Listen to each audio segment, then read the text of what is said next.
पश्चिम बंगाल दौरे पर प्रधानमंत्री नरेंद्र मोदी ने ममता बनर्जी की अगुवाई वाली टीएमसी सरकार पर जबरदस्त हमला बोला। हालांकि उन्होंने ममता बनर्जी का सीधे नाम नहीं लिया। शिक्षक भर्ती घोटाले को लेकर पीएम मोदी ने कहा कि टीएमसी ने पाप किया है। उन्होंने न सिर्फ गलत तरीके से नौकरी दी बल्कि शिक्षकों के पूरे परिवार तबाह कर दिए। प्रधानमंत्री नरेंद्र मोदी ने आरोप लगाया कि टीएमसी के नेता भ्रष्टाचार में डूबे हैं, कट और कमीशन की खुलेआम मांग कर रहे हैं। उन्होंने आगे कहा कि बंगाल में मची चीख पुकार अब नहीं चाहिए टीएमसी की सरकार को निर्मम करार देते हुए पीएम मोदी ने कहा, बंगाल में कोर्ट को बार बार दखल देना पड़ता है। जनता को सरकार पर नहीं कोर्ट पर भरोसा है। बंगाल में गुंडागर्दी की खुली छूट है। सत्ताधारी दल के नेता ही लोगों के घरों को जला रहे हैं। खराब मौसम के चलते प्रधानमंत्री नरेंद्र मोदी का आज का सिक्किम दौरा रद्द हो गया है। हालांकि उन्होंने पश्चिम बंगाल के बागडोगरा से वीडियो कॉन्फ्रेंसिंग के जरिए सिक्किम वासियों को संबोधित किया। गंगटोक में सिक्किम के राज्य बनने की 50वीं वर्षगांठ पर पीएम मोदी ने कहा, सिक्किम 100% ऑर्गेनिक राज्य बनकर विकास और प्रकृति का मॉडल बना है। प्रधानमंत्री ने कहा कि 50 साल पहले सिक्किम ने लोकतंत्र का भरोसेमंद रास्ता चुना। उन्होंने जोर दिया कि उत्तर पूर्व भारत को केंद्र में रखकर चलाई जा रही एक्ट ईस्ट एक्ट फास्ट नीति ने संतुलित विकास को नई दिशा दी है। पीएम मोदी ने सिक्किम के प्रति व्यक्ति आय, हरित विकास और पर्यावरणीय जागरूकता की सराहना की। उन्होंने कहा कि सिक्किम अब केवल एक हिमालयी राज्य नहीं बल्कि भारत की ऊर्जा और आत्मनिर्भरता का प्रतीक बन चुका है। कर्नाटक हाई कोर्ट ने हुबली दंगा 2022 सहित 43 आपराधिक मामलों को वापस लेने के कांग्रेस सरकार के फैसले को रद्द कर दिया। कोर्ट ने जनहित याचिका पर सुनवाई करते हुए यह आदेश दिया कि अब दंगा, हत्या के प्रयास जैसे गंभीर मामलों की दोबारा जांच होगी। 16 अप्रैल 2022 को कर्नाटक के पुराने हुबली इलाके में एक आपत्तिजनक सोशल मीडिया पोस्ट के कारण हिंसा भड़क उठी थी। भीड़ ने पुराना हुबली पुलिस स्टेशन के बाहर प्रदर्शन किया और आरोपी के खिलाफ कार्रवाई की मांग की थी।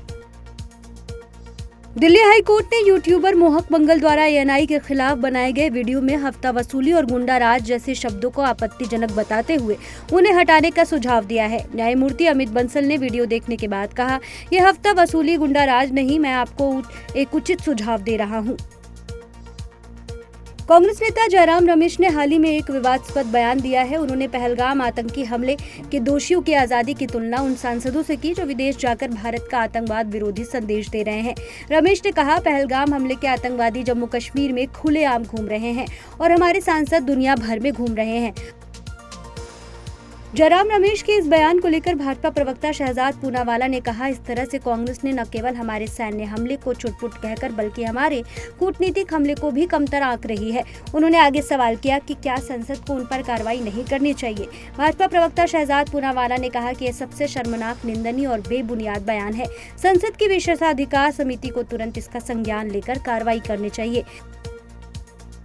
अमेरिका को चीनी जासूसी का बढ़ता खतरा सता रहा है। विदेश मंत्री मार्को रूबियो ने घोषणा की है कि जिन चीनी छात्रों का कम्युनिस्ट पार्टी से संबंध है या जो संवेदनशील क्षेत्रों में पढ़ाई कर रहे हैं, उनके वीजा रद्द किए जाएंगे। यह फैसला राष्ट्रीय सुरक्षा के मद्देनजर लिया गया है।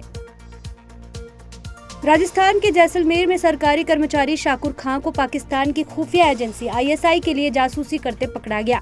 रॉ और मिलिट्री इंटेलिजेंस की संयुक्त कार्रवाई ऑपरेशन सिंदूर के तहत उसे गिरफ्तार किया गया। रिपोर्ट्स के मुताबिक आरोपी शाकुर खान कांग्रेस के पूर्व मंत्री सालेह मोहम्मद का निजी सहायक रह चुका है और दोनों एक ही गाँव के हैं।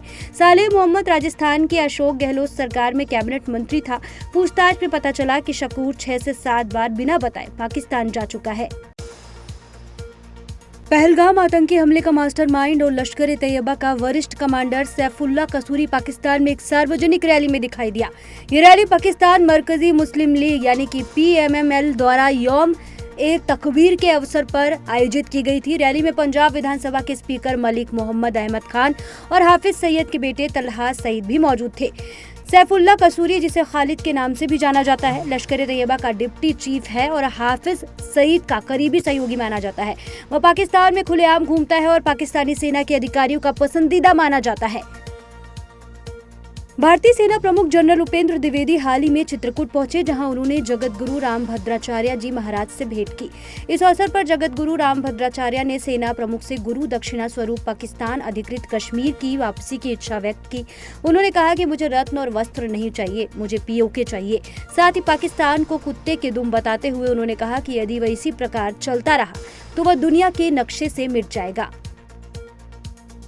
पाकिस्तान के प्रधानमंत्री शहबाज शरीफ ने स्वीकार किया है कि भारत ने 9 से 10 मई की रात ब्रह्मोस मिसाइलों से पाकिस्तान के कई प्रमुख सैन्य ठिकानों पर हमला किया।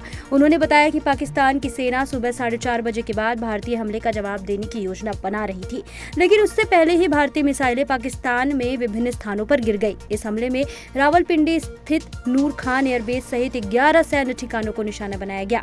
इससे पहले भारत ने पाकिस्तान के झूठे दावों को खारिज करते हुए कहा था कि भारतीय सैन्य प्रतिष्ठानों को नुकसान नहीं हुआ।